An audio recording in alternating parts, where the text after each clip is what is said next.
Salut à tous et bienvenue pour une nouvelle vidéo. Je devais pas vous le présenter dans l'état parce que je viens de le récupérer puis qu'il n'est pas encore préparé. Puis je le trouve tellement mignon que vous le verrez comme il est là. Ce petit Eriba Car là, je suis très content de l'avoir trouvé parce que vous le savez, hein, c'est pas une sinécure la recherche des camping-cars d'occasion un peu âgés en bon état. Alors quand on en trouve un, on est content. Je vais vous le présenter juste après. Bon, gros pépère, lui, il est prêt à partir. C'est les vacances bientôt. Derrière, j'ai ce petit Challenger Genesis que vous aviez déjà vu dans une vidéo de vente commune. Je ne l'avais pas fait en vidéo seul. Donc lui, il est vendu. Je salue sa nouvelle propriétaire qui va bientôt venir le chercher après les vacances. J'ai encore 2-3 petites choses à faire dessus. Petit profilé sous de garage, très mignon, très chouette, impeccable. Donc je vous en reparle pas, mais là je vais décaler celui-ci et vous le montrer dans son jus tel qu'il est là, et ça fera une jolie petite vidéo avant de partir en vacances, en plus avec un peu de soleil, hein. T'es d'accord toi? Ouais, toujours d'accord. Alors à quoi on a affaire? On a affaire à un petit profilé Eriba Car, c'est comme ça qu'ils appellent leur camping-car, du moins à cette époque-là, de fin 1999 sur une base traditionnelle de Fiat Ducato 2,8 litres. C'était les premières générations de 2,8 litres IDTD. Donc IDTD, ça veut dire qu'on est en injection directe sans électronique du tout. Donc on a le couple du gros 2,8 litres sans les potentielles emmerdes d'une injection common rail haute pression qui est arrivée après. C'est-à-dire qu'on reste vraiment basique, rustique. Ça se répare partout. Alors ce camping-car, je suis allé le voir chez les vendeurs, je l'ai choisi et je l'ai fait acheter donc par Patrick, mon collègue de Châteauneuf-les-Martigues, Auto Millennium, mais c'est un véhicule que je garde, qui n'ira pas là-bas. Je vous l'annonce de but en blanc, il est peut-être vendu, c'est-à-dire que j'avais posté quelques photos sur la communauté de la chaîne YouTube il y a 2 jours, et j'ai des abonnés en mandat qui m'ont dit « Ah, il peut convenir ». À la base, ils cherchaient un modèle un peu plus grand. Mais du coup, j'ai envoyé quelques photos et il leur plaît toujours. En même temps, c'est vrai qu'il est super sain. Et quand on sait ce qu'on trouve en général, voilà, tout est dit. Donc, il n'est pas vraiment vendu, il est un petit peu mis de côté. À mon retour de vacances, ils viennent le voir. S'il leur plaît, ils le prennent. S'il ne plaît pas, c'est pas grave.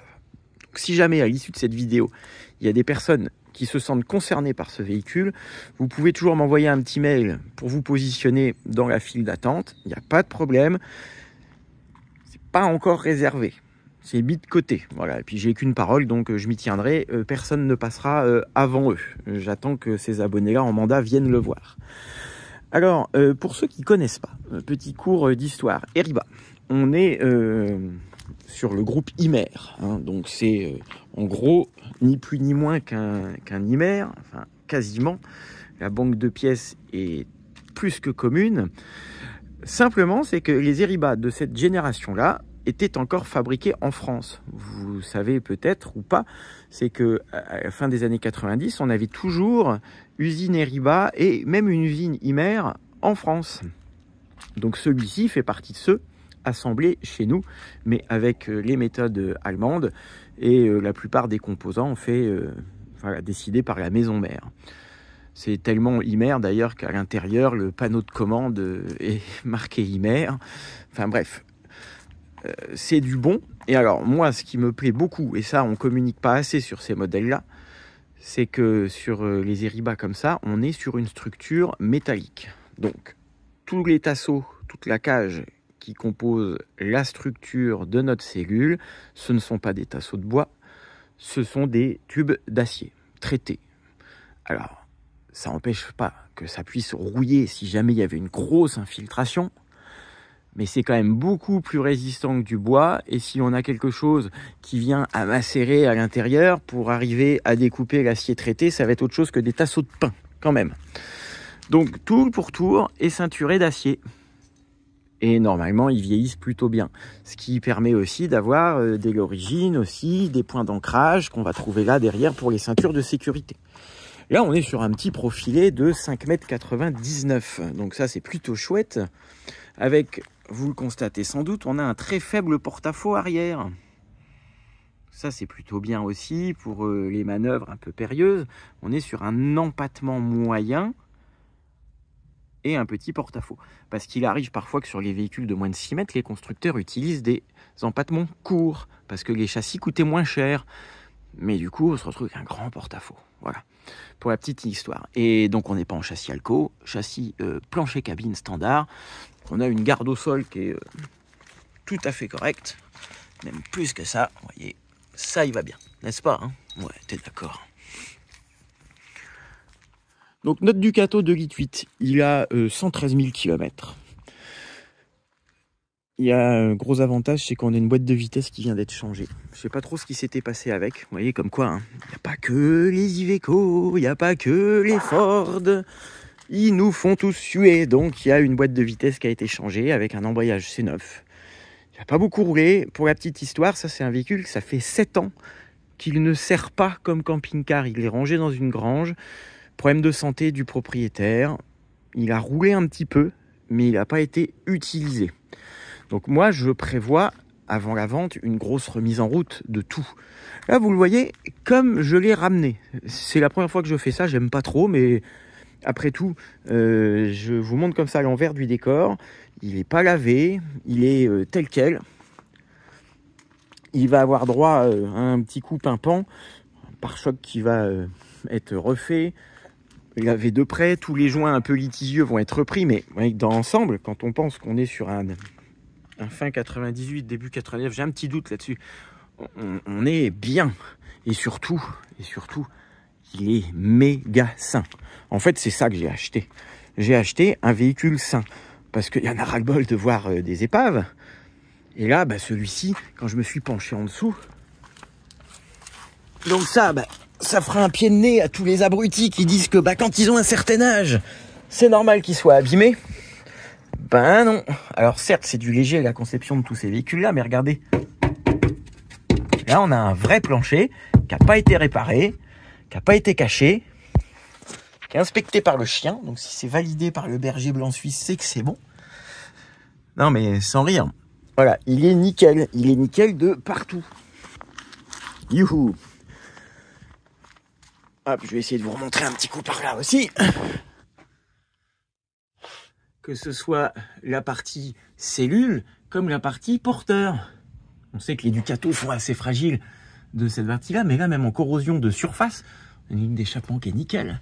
Donc, pour tous ceux qui me commentaient la vidéo de l'Elnag achetée à 20 000 € chez un pro, qui était tout massacré, caché de partout, et qui me disent « Ah, en même temps, c'est normal, hein, c'est fragile un camping-car. » Oui, c'est fragile, mais enfin quand même. La preuve, c'est qu'on peut encore en trouver des qui sont nickel. Vous voyez, c'est chouette. On a un attelage, on a un porte-vélo, on n'a pas de caméra de recul. Mais nous avons un store, on va passer là. Il est 100% d'origine. Hein. Tiens, on a même le petit rail, ça se faisait à l'époque ça. On peut venir enlever la table qui est à l'intérieur et venir la fixer là, pour s'éviter d'acheter du mobilier d'extérieur.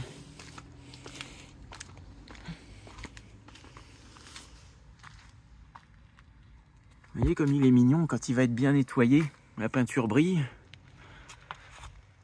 C'est du sain quoi. Je vais refaire le joint de casquette ici, je vais aller checker sur le toit, un petit peu tout. Il y a une grosse remise en route du circuit d'eau, circuit de gaz, nettoyage du brûleur, de la cheminée, du frigo. Mais tout est fonctionnel. Au moment où je vous parle, là, tout démarre, tout marche. Simplement que ça n'a pas été révisé. Tiens, vous voyez, on a même la preuve. Fabriqué en France. Et qu'est-ce qui est écrit sur la porte? Pour ceux qui doutaient, Imer. Et d'ailleurs, on a encore une porte fermière. C'est les dernières générations. Hein, vous savez, hein. Ah, et quoique, peut-être que les plus récents d'entre vous dans le domaine ne connaissent peut-être pas la porte fermière. Voilà, la porte fermière, ce que ça fait. Pour mettre votre cheval.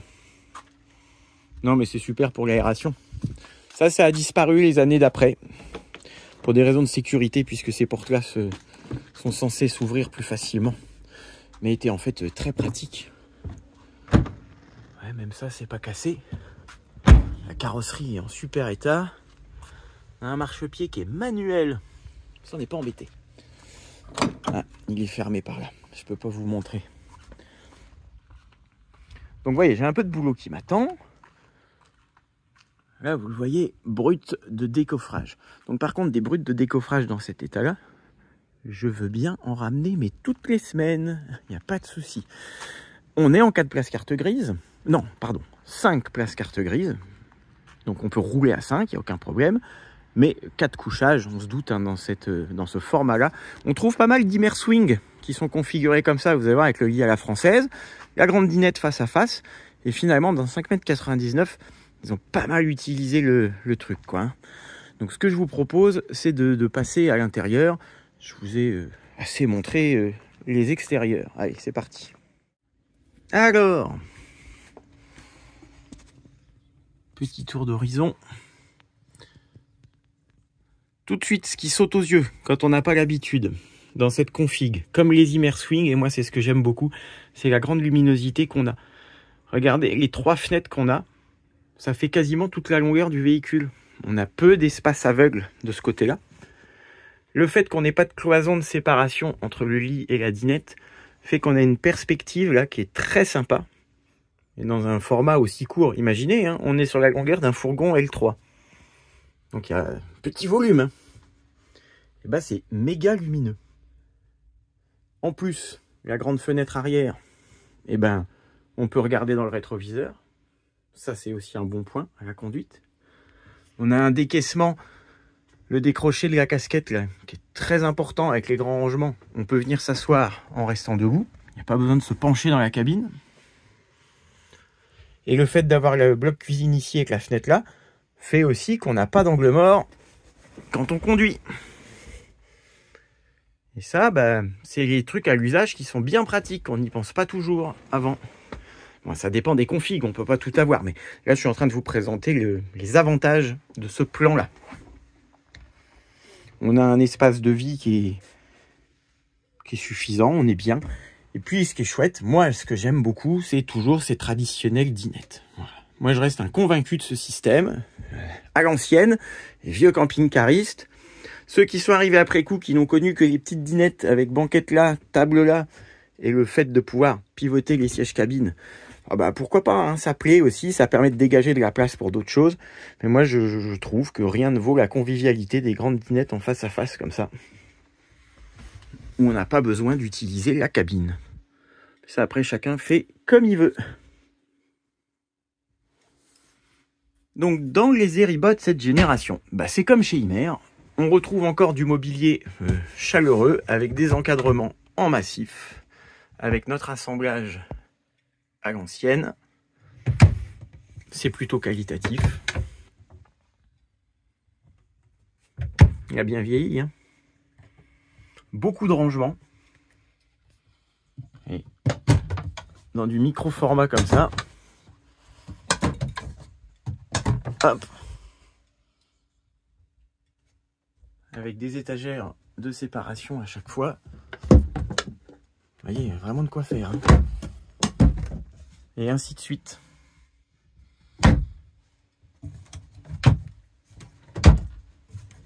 À 2, on sera royal. Personne seul, n'en parlons pas. On a des lanterneaux de taille standard en 40-40, ce qui fait qu'en cas de problème de remplacement, bah, on n'est pas parti sur des formats spécifiques, ni spécifiques à Ymer, ni du grande taille Eki. Donc c'est moins sympa, mais ça coûte beaucoup moins cher et c'est beaucoup plus facile à remplacer. Là, celui qui voudrait, il repasse sur des modèles mini Eki avec la barre translucide pour gagner un peu en luminosité, et puis voilà, hein. Donc il a été modernisé au niveau des coussins, des habillages. Il y a les rideaux qui ont été assortis. Vous voyez, bon, c'est plutôt sympa, hein, ce qu'ils ont fait.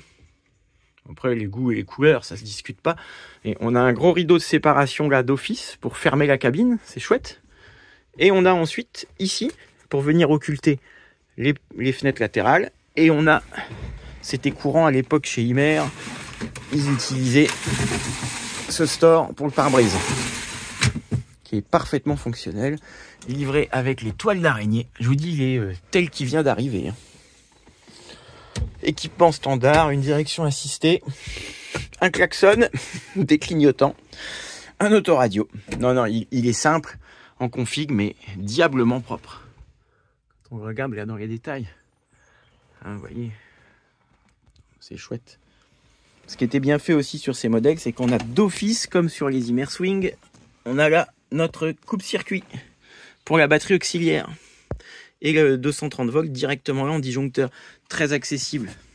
Vous voyez là, je vais tourner, la lumière va s'éteindre. Voilà. Sauf celle de l'entrée qui reste en allumage permanent, reprise sur la batterie véhicule. Hop. Ensuite, qu'est-ce qu'on a de beau? Eh ben, on a un petit bloc cuisine. Fonctionnel. Petit volume de camping-car, hein, on peut pas tout avoir. Bel égouttoir. Planche à découper. Tout en inox, etc. C'est resté en bel état. On n'a pas nos problèmes de parois qui ont été retapissées et qui sont souples et qui s'écrasent là, hein. Sur les modèles qu'on voudrait nous faire passer pour des trucs sains.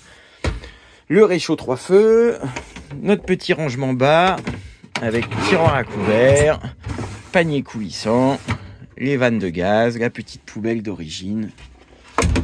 À côté, le fameux Electrolux Trimix à allumage électronique. C'était les plus fiables en vrai, ceux-là. C'était avant qu'ils fassent des économies surtout. On a même encore le bouton de verrouillage qui n'est pas cassé. Il n'y a pas une vis à la place. Hein. Regardez, il est tout propre. Tout nickel, pas jauni, rien.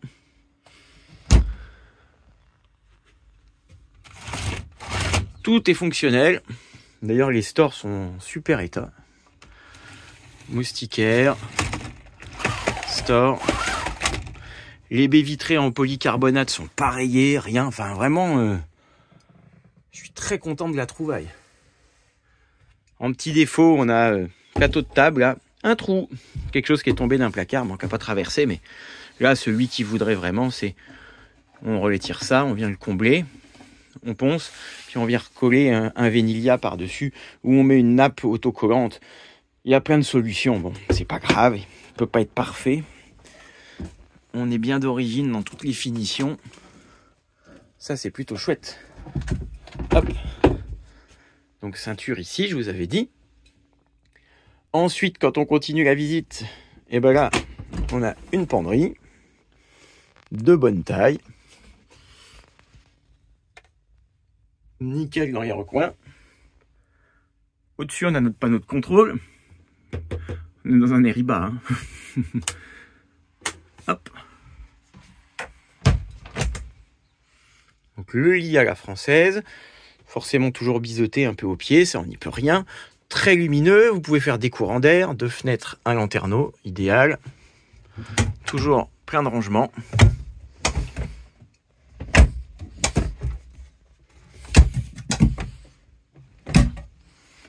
On s'aperçoit aussi, si on va dans le détail, qu'il est impeccable de partout. Puis il n'y a pas un nouveau papier peint qui vient faire je sais pas quoi. Hein, il est sain, quoi. Au-dessous, on a notre traditionnel soute. Hop. Avec le vérin qui fonctionne. Donc, accès extérieur, accès intérieur. Chauffé. Les extensions de coussins pour faire le grand lit de place en dinette. Bah, c'est nickel, hein, y a rien à dire. Une fois qu'il y aura un beau couvre-lit qui sera remis, ça fera moderne. Parce que là, le matelas, il est pas très joli. Pareil, même les angles de meubles, le lino, etc. Bah, y a rien à dire. Alors, ce qui est bien aussi, c'est que l'accès au cabinet de toilette, ils n'ont pas mis une porte coulissante, comme sur ceux qu'on trouve juste après. Alors, c'est vrai que la porte coulissante dégage un peu plus de place. Mais par contre, qu'est-ce qui est vieilli mal? Donc là, on a une porte classique. Faut pas être trop gros. Ça implique de faire du sport. Mais on a voilà un cabinet de toilette qui est sympa, avec une douche séparée. Un mobilier tout en bois. Suffisamment rare à l'époque pour être souligné. Très peu de plastique thermoformé. Tout ça, c'est en très bon état. Pareil. Moustiquaire. Store. Impeccable.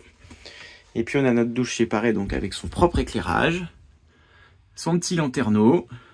ça porte accordéon. Bon, c'est sale, c'est très sale. Il était stocké depuis longtemps, mais c'est en très bon état. On notera que la douche est chauffée, de même que le cabinet de toilette. Rare ça d'avoir une bouche de chauffage par élément. Ce qui fait que là, si vous venez accrocher des serviettes, d'ailleurs c'est fait pour, vous êtes juste au-dessus du chauffage, c'est bien pensé, c'est impeccable. Et puis bien sûr les WC chimiques Tedford à tête pivotante. Et un rangement bas. Hop. Qu'est-ce que vous en pensez? J'aime bien moi. Petite télé Antarion. On a aussi tous les documents présents depuis le début. Je sais pas si je les ai mis là, je sais plus où ils sont. Bon bah j'ai une pochette de bord avec toutes les notices. On a toutes les factures, les doubles de clés. C'est complet. Hop là. Allez, on va conclure au soleil. Puisque comme il est potentiellement toujours dispo, je vous donne toutes les infos. Ça permettra aussi aux abonnés qui ont envie de le voir, là, qui viennent me voir début janvier. Vous voyez une vidéo comme ça, hein. Ça vous conforte ou pas. Donc, cet Eriba 596 sera vendu avec une garantie faite par Patrick en interne. Il est trop ancien pour être en carnet de garantie. Et déjà trouver des pros qui acceptent de vendre des anciens véhicules avec le suivi derrière et qui sont là pour assumer. Bah, je peux vous dire qu'il n'y en a pas beaucoup et ça fait la différence. C'est clair, avec une vente particulière. Distribution à jour. Embrayage et boîte de vitesse neuve. On va mettre 4 pneus neufs. Faire une révision complète. Vidange, filtre. Tous les filtres évidemment. S'il y a des disques ou des plaquettes à faire, on les fera. S'il y a des cylindres blocs à faire, on les fera. Refaire tous les joints. Test d'humidité. Bref, il repart impeccable. C'est un véhicule que Patrick a souhaité que je vous le présente à 26 500 €. Quand je vois les immondasseries d'aube infâmes et tous les qualificatifs possibles que je vais voir en ce moment et depuis quelques temps, eh ben, je peux vous dire que c'est pas cher. Ça, c'est notre temps passé pour arriver à vous trouver ce genre de véhicule. Hein. Et puis vendu par un pro qui assumera derrière. C'est-à-dire que vous passez le portail, là, vous êtes pris en charge s'il y a quoi que ce soit. Le même véhicule, dans une vente particulière, il faut déjà arriver à le trouver, avec autant de choses de faites, autant de choses révisées, clean, sous tout rapport. Bah vous verrez que Patrick est bien placé en le proposant à ce prix-là. C'est sûr et certain. Et si vous êtes en recherche, bah vous le savez, vous y trouverez votre compte. Voilà. Et ben en tout cas, si vous avez autre chose de ce genre à me proposer à la vente, appelez-moi. On va s'entendre, bien sûr. Voilà. Avec le soleil qui est revenu pour clore la vidéo. C'est super. Donc merci de votre attention. Je pars en vacances ensuite, moi. Et puis, je vous dis à bientôt pour la prochaine vidéo. Donc, ne vous jetez pas hein, sur celui-ci. Il est mis de côté jusqu'à début janvier. Mais écrivez-moi au besoin à l'adresse mail qui s'affiche juste après, à la fin de la vidéo. Passez de bonnes fêtes de fin d'année. Et puis, à bientôt. Bye bye.